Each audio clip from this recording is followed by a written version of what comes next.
За чөтгөрийн ангууч буюу Демон-Slayer Kimetsu no Yaiba-гийн 3 дахь парт орж байна. Ер нь чөтгөрийн ангууч гэж анимерээд байдаг. Чөтгөрийн ангууч гэж хэмэл хатлаар жахаар л та. За Demon-Slayer Corps буюу чөтгөрийн ангуучдын салаа эсвэл бүлгэн. Тэд бол ертөнцийн чөтгөрүүдийн ангуучилж ирсэн 500 эрх гүгшүнтэй ядсан газартай хамаарлагүй байгууллага юм. Уг байгууллагын толгойлогч нь мэддэхгүй нууц цасаар ирсэн. Чөтгөрүүд гол хоолны юм. Хаана хизээ гарч ирсэн хинж мэдэхгүй ч асар их биеийн хүчтэй нэрнүүд мөх зурагдаж тасарсан эрхтний эргүүл ургуулах чадaltaй. Нарны гэрэл болон онцгой төрлийн сэлмэнд лалагддаг. Зарим нь төрсөн үржлэх бол өөр бусад онцгой чадвартай. Хэдий чөтгөрийн ангуучдын шархан урд идэхгүй тасарсан улгаар нэргээд урах гэж бусад хүмүүсийг хамгаалахаар тэднээс рөмөх бус ирээ тулалцаар ирчээ. Тэгээс жоохон гонхтын ихэнх шууд аягүй залуухан байдаг. Яагаад гэвэл их нь хөвчрөхөөс өмнө хүчдэг. Айлсвал хүн хэмжээний бэртэл аваа дахиж тулдаж чадхааргүй болоод төтөртэй гардаг. Рокотаки багш өмнөснөө шараа буюу чөтгөрийн ангууч гэсэн. Гэхдээ хөвчөр төтөртэй гараад одоо дараагийн чөтгөрийн ангуучтыг бэлтгэл гэсэн үг. Нэрээ өмнөх шавнгийн Томико, одоогийн шавн Танжиро Камадо.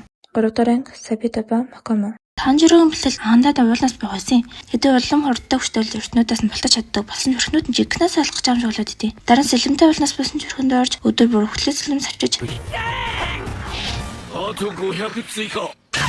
Сэлэм басаагаар хүчтэй хөвтэйгээр амархаа өдөрдөг. Тиймээс хүчтэй чиглүүлсэн болон сэлмийн асан зүг яг таарч ухтайг сануулж бас аюул занал хил дөрөн хоолоогоор сэлмийн уулах юм бол ясаж нь хуглан шүү гэж зөрдүүлсэн юм байна. Нэг өдөр бүр тэсгэл алдсан юм уу яасан сэлмээ бараад жигнээс багшаа галах гэдэг юм. Гэхдээ зүгээр л аваа шидүүлчихдээ юм.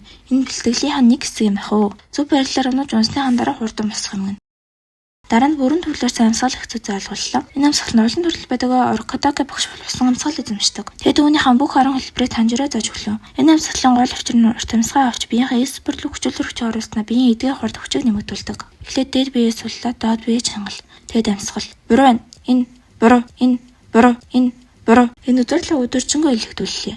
Дараа нь бүр Танжиро бусдаа нэгт гэсэн хөрхрээр үргэлжлүүлдэг юм байна. Харин энэ бүх хугацаанд Незуко онцаар хэдийн ч зүгээр гэсэн Танжиро нэг л өдөр түүнээс сэрэхгүй байх вэ гэж байна. Нэг үе дахин хүн бэлтгэлүүд хийсээр нэг л мэдхэд нэг жил өнгөрчөө. Тэгсэн гинт Рокотаки биш. Одоо надад чам заах юм байхгүй гэсэн том болж чулууны өмнө авчираад энэ чулуу голоор нь хувааж чадах юм бол чамаа хэцэн шалгуурлалтад ороход зөвшөөрөе гэд дахиад Танжиро жүүц цацсангүй. Ямар гинтийн тий. Гэхдээ энэ том болж чулуу яг сэлмээр хуваагдах тий. Энэ чулуу штэ. Энэ сэлэм штэ. Сэлэм авахчдаг юм. Ер нь Танжиро ч ихлэ уурчих юм.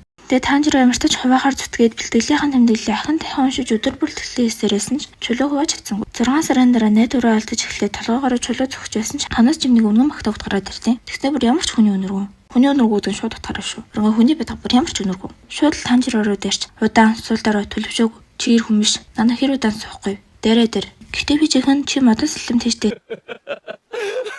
Их юм санаа зовчтой. Би чамаас хамаагүй л өвчтэй. Учир нь би тэр чулууг хуваасан. Гэснээр Танжирог амархан ялаад энэ жил 6 сар чи юугаа хийж байсан юм? Чи бүр бүрэн төлөвлөсөн амьсгалыг цурааг байна. Чи зүгээр л тогтоогоод авчиж харин би чи юу цурааг байна? Тэр өөрийгөө эрхүүл гэж байгаа юм бол яс чинь үрж ясан ч хамаагүй өргөлж урагшаа гэ таны хуаал татлан зодож яваад өглөө.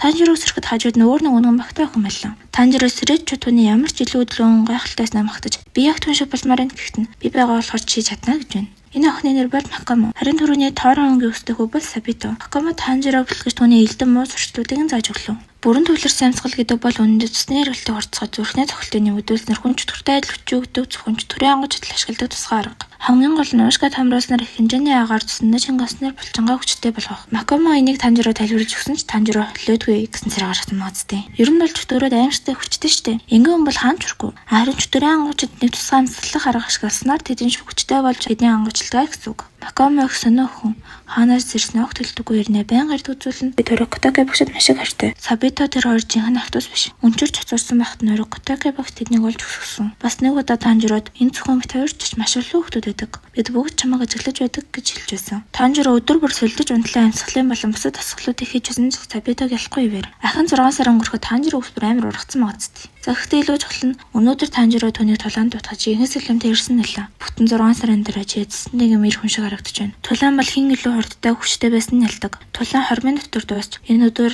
энэ цаг энэ харамд Танжирогийн ил танхудаа Сабитод урчээ. Энэ л үед Сабито гонхтой, жаргалтай бас тайвширсан байдлаар нээсэн юм. Танжиро ч гайхалтайлаа. Бидний сасны битгий мартаарай. Түүнийч бас заавал хэлээрэй Танжиро. Гэсээр Макомо маань дусаа алга болоход нэг л мэдхэ Сабито бас байхгүй болсон мэл. サビトの面を切ったはずの俺の刀は